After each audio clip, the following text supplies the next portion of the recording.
Bienvenidas amigas, bienvenidos amigos a un programa más de Conversando con Correa, esta vez con un tema extremadamente complejo, difícil, pero también de suma actualidad. Me refiero al independentismo y nos honra con su presencia en este programa uno de los protagonistas de la historia contemporánea de esa lucha por el independentismo. Me refiero al expresidente de Cataluña, el señor Carles Puigdemont. Muchas gracias, presidente, por acompañarnos en este programa. Gracias a ustedes por invitarme. El independentismo, derecho, concesión, hasta dónde ir, ¿se lo puede lograr dentro del marco constitucional? ¿Se lo puede lograr dentro del marco de Europa? ¿Qué pasa con el resto de regiones? Quebec, América Latina, la Medialuna boliviana, Katanga en el Congo, otros sectores, otras regiones europeas como el norte de Italia, como la propia Flandes en Bélgica. Bueno, ante el independentismo, los fenómenos independentistas o soberanistas o autodeterministas, creo que debemos tener una mirada moderna del siglo XXI. Porque si la tenemos tradicional, casi que nos vamos a deprimir, porque la vía de acceso mayoritariamente seguida por los países que han conquistado su independencia ha sido una vía de ruptura violenta en general, con algunas excepciones muy contadas, pero normalmente ha sido una vía que es justamente la que nosotros no queremos seguir. La pregunta ¿es que solo es posible obtener mediación internacional o incluso, digamos, respeto por tu lucha en el caso de que nos matemos los unos a los otros? Y cuando intentas obtener tu objetivo por vías pacíficas, democráticas, dialogantes, si te cierran las puertas, desapareces como proyecto político, como sujeto político? Es una pregunta que debemos hacernos todos los demócratas. ¿Hay una vía democrática, pacífica, respetuosa de acceso a la independencia? Yo creo que sí. Los catalanes creemos que sí. No se puede dar el mensaje a tantas y tantas zonas en el planeta que quieren su autodeterminación, que la única forma es que haya una guerra o que haya un conflicto y que luego sí, la comunidad internacional, como en el caso de Yugoslavia, se pueda meter a ayudar a las dos partes para conseguir sus objetivos. Esto creo que está acabado. En esos momentos hay un proceso de independencia en Bugambilia, en Papúa Nueva Guinea, de forma acordada con Papúa Nueva Guinea. Tenemos el proceso de Nueva Caledonia, acordado con Francia, en el que va a haber ya un segundo referéndum. Hay el proceso de Escocia, hubo el proceso de Canadá. Hay claramente una vía acordada para la independencia. Bueno, yo añadiría con todo respeto dos preguntas más. La una, ¿hasta dónde ir? Usted ha puesto un ejemplo, Yugoslavia, un estado que se disolvió, pero obviamente duró pocas décadas, lo unificaba un líder histórico como el general Tito. España es otra historia, pero podemos caer en ese riesgo, ¿no? La disolución de un estado soberano. Hoy es Cataluña, mañana País Vasco, cuántas regiones autónomas en España. Y la segunda pregunta, las motivaciones. La legitimidad de esas motivaciones, ¿no? Bueno, una nación que quiere un Estado, de hecho Cataluña cumple con todas las condiciones normalmente más que exigidas, admitidas para ser un Estado, ¿no? Una población considerable, una gran economía, cultura, lengua propias, etc. Pero también hay mucho nacionalismo malsano, también hay muchos intereses económicos. Entonces esas dos preguntas, ¿hasta dónde ir para evitar la disolución de estados soberanos unitarios? Y las motivaciones, ¿cuáles son esas motivaciones legítimas? En primer lugar, ¿qué es un Estado y quién decide lo que es un Estado? El Estado no es una creación divina, es un artificio creado por hombres de unas generaciones que consideraban que la mejor herramienta para servir a sus esperanzas, a sus proyectos, era tener un Estado determinado. ¿Quién dice que el Estado decidido por nuestros ancestros es la mejor herramienta para que nuestros hijos puedan hacer posible su proyecto? Nadie. No hay una ley divina que otorga a tal Estado el derecho de ser independiente y a tal otro no.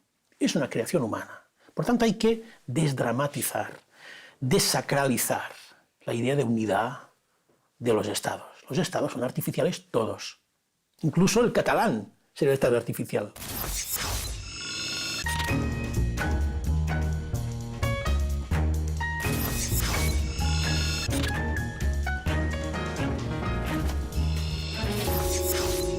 En segundo lugar, ¿hasta dónde? ¿No? Solo hay una cosa a la que nosotros renunciamos para conseguir la independencia, que es a la violencia. Mi pregunta fue al Estado español varias veces y la sigo haciendo ahora sin respuesta. ¿Va a renunciar el Estado español a la vía de la violencia para impedir la independencia de Cataluña? Porque me gustaría conocer la respuesta. Pero si la Constitución española no permite la secesión de un territorio, de una región, tiene el deber ese Estado de tratar de conservar la integridad territorial. Usted ha dicho, todas estas cosas hay que reformularlas, pero bueno, son tradiciones de siglos y le puedo decir, son fundamentos de los Estados modernos, ¿no? La integridad territorial, la defensa de la unidad como nación, como Estado. Y de hecho eso es lo que se aprende en la escuela. Esos son los objetivos de las Fuerzas Armadas, de la fuerza pública.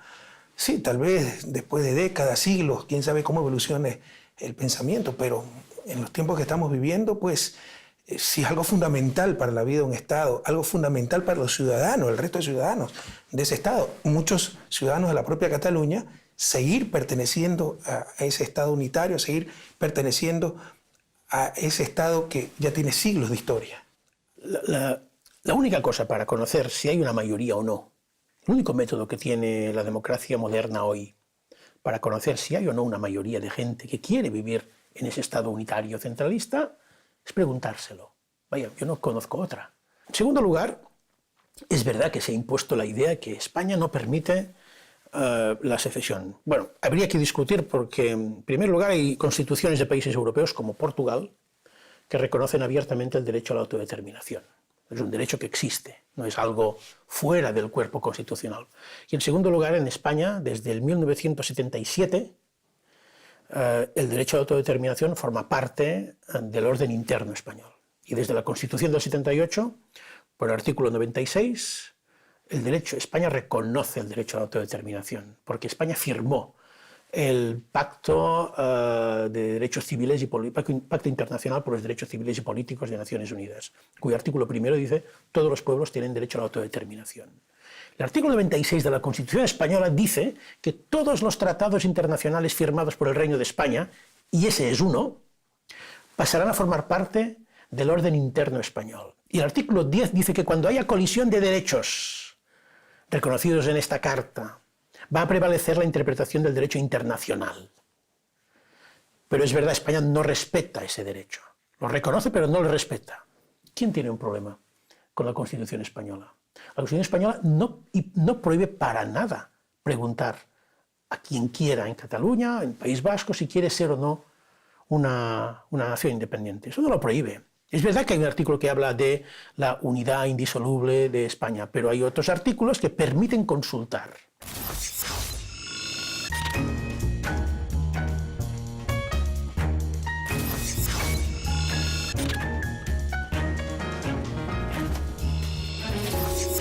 Cuando nosotros hemos propuesto tantas vías, incluso alternativas a la independencia durante todos esos últimos años, y siempre hemos recibido o un no tajante por parte del gobierno español o directamente una represión, la pregunta es ¿qué es la alternativa que tenemos como pueblo para defender nuestra dignidad? ¿Tenemos que bajar la cabeza? ¿Tenemos que callar y aceptar que aunque haya una mayoría de catalanes que quiera votar en un referéndum, pues hay un rey que va a imponer, como si fuéramos unos súbditos, unas normas que ya no se aguantan? No lo haremos, esto no lo haremos. Y ahí está la clave del problema, que cuando hemos llamado a la puerta del gobierno español tantas veces, desde tantos gobiernos, nos han dado siempre portazos. Pero dos observaciones, si me permite, presidente. La primera, usted habló de democracia, consultarle al pueblo, pero democracia no es solo consultar al pueblo, no es solo la opinión pública, sino la opinión pública dentro de reglas preestablecidas que se llaman Estado de Derecho. Y el Estado de Derecho establece a España como un Estado unitario e impide la secesión. O sea, no se puede preguntar sobre todas las cosas. No se puede preguntar, por más que la mayoría apruebe, por ejemplo, qué sé yo, la tortura y la pena de muerte, estoy exagerando para ilustrar, ¿no? No, pero es interesante. No se pueden aceptar esas cosas. Es interesante eso, porque exactamente ahí está el ejemplo de que por qué sí podemos preguntar sobre la independencia y no podemos preguntar sobre la pena de muerte. Porque hay algo que está en el marco de los derechos humanos y algo que está fuera de los derechos humanos. Nosotros somos un Estado y somos un proyecto de república basado en un respeto y defensa radical de los derechos humanos. Y en el marco de los derechos humanos está el derecho a la autodeterminación y no está el derecho a la pena de muerte. Los Estados deben ser herramientas que los ciudadanos reconozcan. Y hoy, y no solo hoy, desde hace mucho tiempo, los ciudadanos en Cataluña mayoritariamente no reconocen al Estado español como su herramienta, como tampoco reconocen al rey de España como su jefe de Estado. Hay un problema, y esto no va a cambiar aunque insista el Tribunal Constitucional o las sentencias del Supremo diciendo no, ustedes están obligados a ser españoles aunque no les guste, aunque estén perjudicados en sus economías, o en su lengua o en sus instituciones. Están obligados. Hombre, siglo XXI. Recorrer ese argumento en la Unión Europea, yo preferiría que me sedujeran. Yo preferiría que me convencieran con argumentos de que es mucho mejor estar en España que estar fuera. Y los argumentos que nos han utilizado en los últimos años son precisamente para salir corriendo. Porque es represión, violencia policial, denigración, recortes de nuestras libertades de autogobierno, persecución de la lengua catalana. Sí, de eso vamos a hablar. Yo coincido con usted. El problema catalán ha sido terriblemente mal manejado, con todo respeto, por parte del Estado español. Pero usted ha dicho, bueno, el Estado es la representación institucionalizada de la sociedad, debe tener esa aceptación social, pero si no tiene aceptación de parte de esa sociedad, ¿es motivo suficiente para que se desintegre ese Estado? Bueno, es que las independencias siempre han sido de una parte del Estado. El principio de Estado independiente existe. En el siglo XXI ha pasado, en el XX ha pasado, en el XIX ha pasado y van a pasar, va a haber independencias de países. Que nadie se equivoque. El mapa que conocemos, el mapa político, no va a ser siempre así. Las empresas editoras de mapas y de atlas van a tener que cambiar varias veces, porque las fronteras, felizmente, se mueven. Nuestra aspiración es que no las muevan ni las guerras, ni los matrimonios entre reyes, ni las colonizaciones, sino que se muevan por decisión de la gente que habita. Y esto sirve, insisto, también para Cataluña. Han sido procesos, bueno, cada proceso es muy peculiar, han sido condiciones diferentes. Es cierto, el mapa mundial ha cambiado muchísimo en las últimas décadas, la caída del bloque soviético, el problema de los Balcanes, pero son historias cada cual con sus peculiaridades, ¿no? Diferentes tal vez, con un país hegemónico, con uniones un poco artificiales, un poco forzadas. España tenemos un estado de siglos de tradición. Usted ha puesto como tal vez un derecho absoluto la autodeterminación. Bueno, no hay derechos absolutos, pero como el derecho máximo a la autodeterminación de los pueblos. La pregunta es hasta dónde ir. Si supongamos que Cataluña gana su independencia, más tarde Gerona quiere ser independiente, ¿se aceptaría la independencia de Gerona? El derecho asiste a los pueblos. La conciencia de pueblo es algo mutable. Hoy Cataluña tiene conciencia clara de pueblo. Es un pueblo y nadie lo puede discutir por historia y por conciencia. Hay un pueblo en Cataluña, en el Principado de Cataluña, que se llama la Vall d'Aran. Es una pequeña valle en el Pirineo, entre, digamos, Occitania francesa, Cataluña, Andorra, que tiene un estatus especial en Cataluña. Nosotros aprobamos en el Parlamento catalán una ley que les reconoce el derecho a la autodeterminación. Y si un día la Vall d'Aran, porque se considera y es un pueblo diferente, porque forma parte de la nación occitana, porque tiene su lengua propia, que es el aranés, quiere mayoritariamente ejercer ese derecho, pues ya le reconocemos. Y en todo caso lo que sí está garantizado es que sea el que sea, que pida un día poder constituir una república en no sé dónde, lo que es claro es que nadie va a ir a la cárcel por eso. Que nadie va a ser expulsado, perseguido, criminalizado por intentar ejercer un derecho que le asiste. Preguntar nunca va a ser un delito. Nunca, jamás. Pregunten lo que pregunten. ¿Qué pasa si Europa, con el ejemplo catalán, pasa de 28 estados a 280 estados? ¿Es eso conveniente? ¿Es eso bueno? ¿Es eso deseable? Bueno, es una Flandres, en Bélgica, norte claro. de Italia. ¿Qué problema hay? Hoy tenemos herramientas. No hay problema. Claro. Primero, ¿qué problema hay? Hoy tenemos herramientas que permiten que los estados pequeños y medianos sean más eficientes, eficaces y progresen más que los mayores. Por tanto, hoy, a diferencia de la Edad Media, los estados pequeños son mucho más viables, pueden garantizar el progreso de sus ciudadanos mucho mejor que los grandes estados. Y le voy a poner un dato fácil de entender. La lista que hace las Naciones Unidas sobre los estados más felices del mundo, es un ranking que elabora a partir de varios conceptos, no es simplemente preguntar si usted es feliz o no, sino que hay muchos elementos. De los 10, de los top 10, creo que 8 tienen menos de 10 millones de habitantes. Y los 5 primeros, 4, tienen menos habitantes que Cataluña. ¿Tan malo es ser un estado pequeño? Al contrario. Ser un Estado pequeño hoy, con las herramientas que hay hoy, con la globalización, con la tecnología, con el acceso a datos, es a lo mejor mucho más recomendable para extender a todos tus ciudadanos los progresos que un gran Estado que no puede manejar la diversidad. Finalmente, hay algo contradictorio en ese discurso oficial de la Unión Europea diciendo que, hombre, es que no manejar Cataluña, Escocia, Flandes, es complejo. Podría ser, yo lo entendería si no fuera que al mismo tiempo que está diciendo eso, la Europa 28 está intentando pasar a ser Europa 30 o a 32, negociando pues, con Kosovo, con Macedonia, con Albania, un día con Turquía quizás, una incorporación. Por tanto, no debe ser un problema el número de países, porque si es posible que pasemos a 30, el problema es que estos dos más sean Escocia y Cataluña, en lugar de que sean Macedonia y Kosovo. ¿Es ese el problema? Yo no lo creo. Por tanto, esto es una falacia. No, es que somos muchos y no podemos manejarlo. Bueno, pues entonces, ¿qué está diciendo? ¿Que Europa no puede jamás ampliarse? ¿O me está diciendo que solo se puede ampliar en unos países determinados? Por tanto, ya el problema no es la dificultad de manejar muchos países.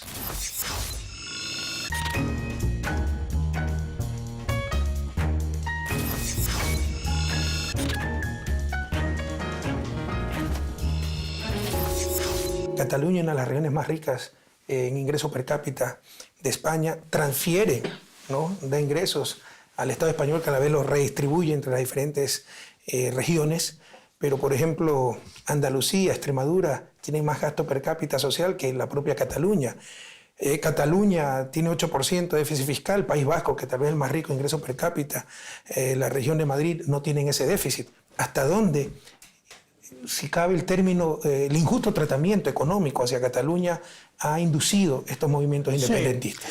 Sí. Esto ha sido así y es así. Lo que pasa es que esto ya estaba presente hace 40 años, cuando el independentismo era extraparlamentario. Si esa hubiera sido la razón, habría independentismo desde hace muchos más años.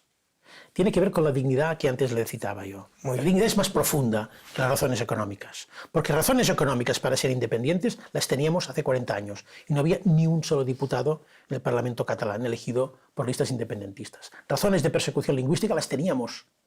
O de carácter identitario, las teníamos. Franco prohibió el catalán, el uso del catalán. Evidentemente, yo no pude inscribir, mis padres no pudieron inscribir mi nombre en catalán en el registro civil. Estábamos obligados a hacerlo en castellano. Es una lengua de imposición muy...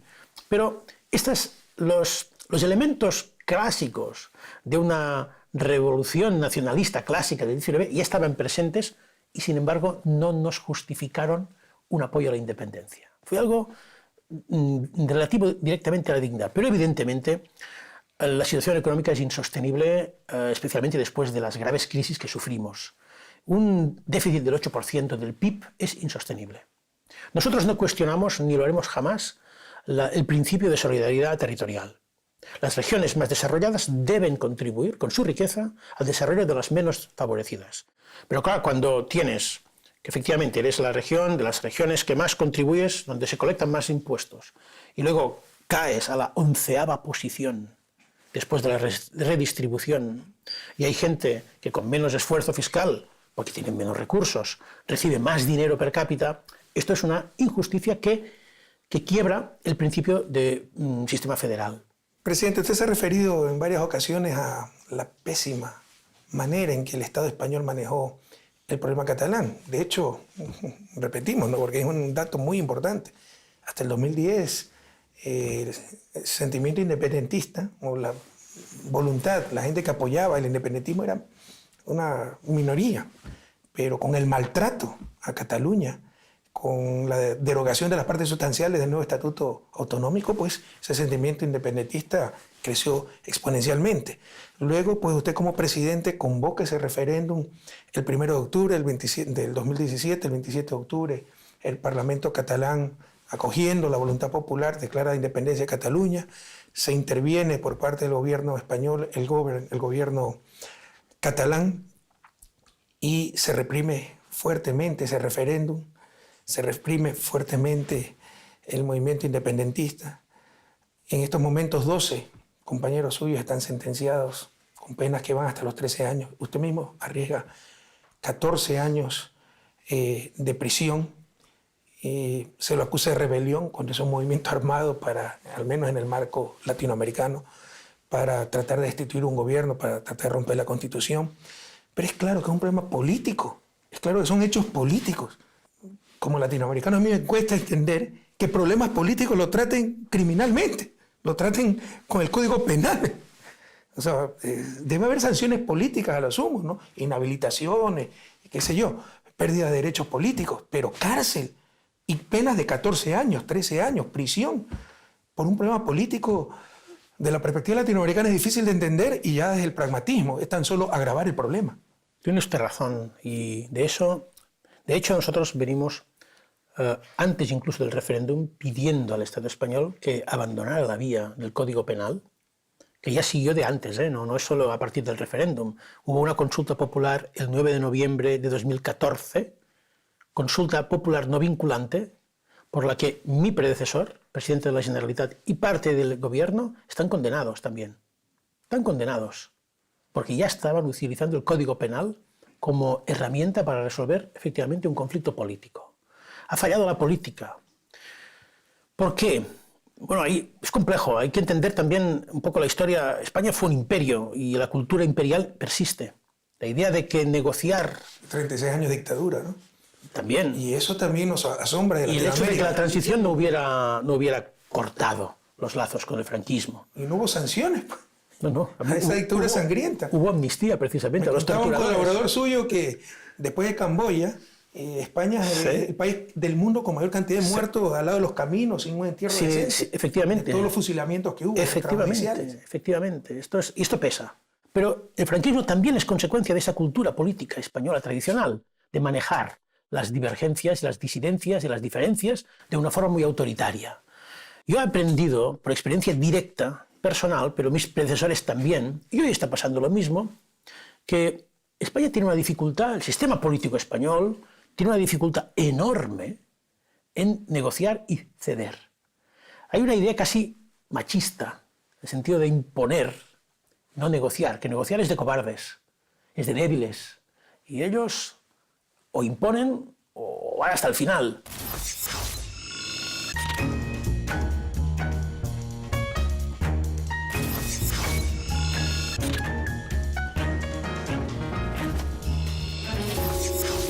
Presidente, ¿cómo ve la solución ya incluso de su problema personal en el exilio, separado de su familia, sus compañeros presos, enfrentando condenas de varios años? ¿Cómo se puede solucionar este problema? Una parte de la solución, primero, no hay soluciones personales. Nosotros estamos aquí, mis compañeros están en la cárcel por una lucha política.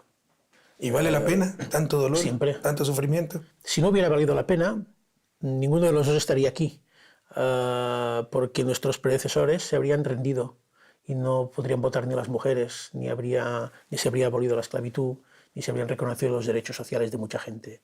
Y claro que sufrieron mucho.